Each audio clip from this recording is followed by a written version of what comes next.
Je discute des témoignages que nous avons entendus aujourd'hui, mais cette fois sous l'angle policier, avec l'ex-sous-commissaire adjoint de la GRC, Pierre-Yves Bourdois. Monsieur Bourdois, merci d'être ici avec nous. Une question. Je veux entendre votre opinion sur... on a entendu beaucoup de témoignages aujourd'hui de la part de Mme Freeland au sujet du gel des comptes bancaires. Oui. C'était central dans son témoignage aujourd'hui. Il y avait aussi une controverse de si on devait le faire ou non. Mais selon vous, est-ce que ça a été très utile? Est-ce que ça a été une tactique qui a réussi à contribuer à résoudre la crise, selon vous? Ce qu'il faut comprendre, c'est que selon le témoignage du sous-commissaire Michel Duhem, la GRC a, ni plus ni moins, gelé à travers les intermédiaires de différentes institutions bancaires au-dessus de 280 comptes de banque. Ce que je dois souligner, c'est que au préalable, faire ce processus-là est un processus légal et bureaucratique très, très, très élaboré. D'ailleurs, dans son témoignage aujourd'hui, la vice-première ministre, Mme Freeland, a indiqué que elles ont, à un certain moment donné, avant l'application de la loi des mesures d'urgence, ils ont tenté de saisir un compte bancaire qui contenait des sommes énormes de fonds.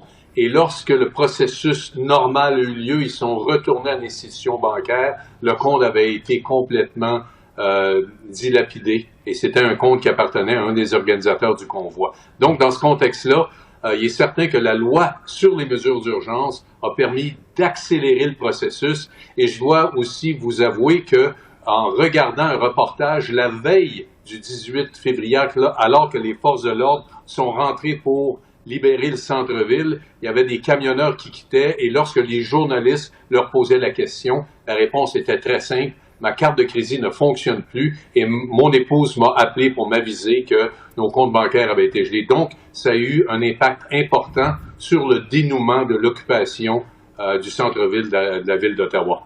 À la lumière des témoignages aussi qu'on a vus aujourd'hui, selon vous, qu'est-ce que vous pensez des liens? On a eu beaucoup de témoignages au sujet des liens entre les politiciens, les entités politiques et les policiers et les corps de police. Qu'est-ce que vous remarquez, ce qu'on a entendu depuis quelques semaines de ça? Qu'est-ce qui ressort de tout ce témoignage? Moi, ce qui ressort, c'est jusqu'à un certain point le manque de communication entre les politiciens qui, évidemment, avaient un niveau d'appréhension de cette occupation-là qui était énorme.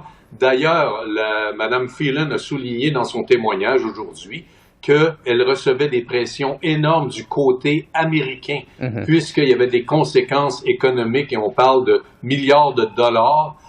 Par exemple, on parlait de véhicules électriques, on parlait de pièces de véhicules qui ne pouvaient pas circuler librement entre les deux pays, puisqu'il y avait des blocages tant du côté de Coutts que du côté d'Emerson, que du côté du pont de l'Ambassadeur. Donc, dans ce contexte-là, la pression politique énorme du côté des États-Unis était une réalité que les élus devaient aussi gérer. Mais du côté des forces de l'ordre, on disait oui, on a un plan, mais les élus attendaient encore de voir ce plan-là. Et dans ce contexte-là, il y avait beaucoup d'appréhension et dans un contexte où est-ce qu'il y avait aussi un manque de communication, tant à l'interne entre les forces de l'ordre que aussi entre les forces de l'ordre et les élus. Donc, il y avait évidemment une dynamique qui pouvait créer beaucoup d'appréhension et qui était le préambule, ni plus ni moins, à l'application de la loi sur les mesures d'urgence. C'était assez central dans toutes les discussions, puis dans beaucoup des témoignages.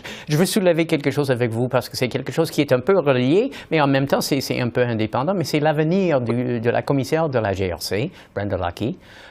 Hier, on a vu le ministre de la Justice de l'Alberta, Tyler Shandro, qui a réclamé, et le gouvernement de l'Alberta a réclamé la démission de Mme Lucki. L'Alberta dit qu'ils ont carrément perdu confiance en Mme Lucki, le commissaire. Oui. À cause de son record, non pas seulement avec le soi-disant convoi de la liberté, mais aussi avec son record en ce qui concerne le massacre en Nouvelle-Écosse. Vos réflexions là-dessus, sur ce qu'on a vu et pourquoi elle se retrouve dans la situation dans laquelle elle se retrouve maintenant? Oui. D'abord, le contexte politique. Ce qu'il faut comprendre, c'est que la province d'Alberta, depuis maintenant les 5 ou 6 dernières années, cherche à créer eux-mêmes leur police provinciale. Donc, ça, c'est le contexte politique. Si on regarde le contexte policier, il est certain que la commissaire de la GRC a fait les manchettes quand on parle de porte-à-pic et de, par exemple, son implication auprès des enquêteurs, alors que les enquêteurs cherchait à faire avancer le dossier de la tuerie de masse la plus importante au Canada et que la commissaire, selon différents témoignages, elle-même a reconnu l'erreur d'avoir essayé d'influencer les communications publiques d'enquêteurs de la Nouvelle-Écosse alors qu'elle demandait qu'on fasse montre dans la conférence de presse du type d'armes utilisées, alors que les enquêteurs ne l'ont pas fait. Donc, ça a créé quand même un certain froid entre les enquêteurs et les membres de la Nouvelle-Écosse et la commissaire de la GRC. On accusait même la commissaire de dire qu'il y avait eu, qu'elle essayait de faire un peu d'ingérence politique dans l'enquête.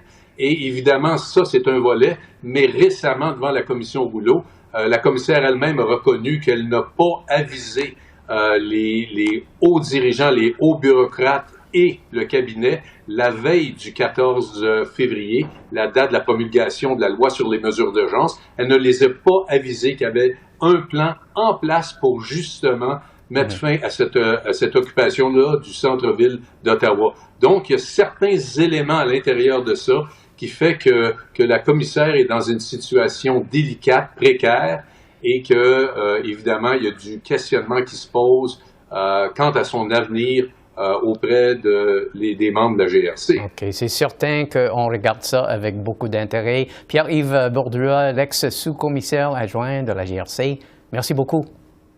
Ça me fait plaisir. Bonne fin de journée.